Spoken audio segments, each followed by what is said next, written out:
असलामुअलैकुम वरहमतुल्लाहि वबरकातुहू। दोस्तों की हाल चाल ठीक ठाक आ। ते भाई तेल वढ़ लै, लेबर लगी यंग स्टार लेबर। तुहानू इन्हां दी ज़ियारत कराउने, बड़ी माशाअल्लाह तेज़तरीन लेबर आ। यंग स्टार लेबर दिहाड़ी दे विच इन्हां ने किला वड्ढिया माशाअल्लाह।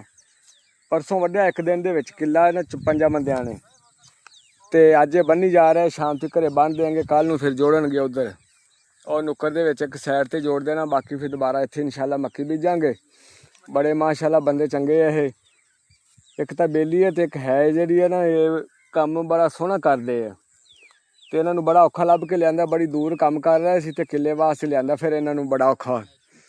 इन्हां दे सिर ते काम बहुत है, क्योंकि जिहड़ा बंदा सोहना काम करदा ना उहनूं फिर लोग चाहते भी है। ये जे मजदूर तबके दी लोग कदर भी करते हैं। तो हुण पट्ठियां पुट्ठियां तो वेले होए, अल्लाह खैर करे। तो हुण इन्हां भाइयों वास्ते चाह लैन चला वा। चाह पी के तो फिर इन्होंने थोड़ा जिहा होर तेज़ हो जाना वा, तो फिर इन्हों काबू करना औखा हो जाना। चाह नूं बहुत काले पे खड़े आ। ते अल्लाह दी सपुर्द मजदूर तबके वास्ते दुआ करया करो। मजदूरी करते हैं तो आपां लोकां नूं सहूलतां हैगियां वा।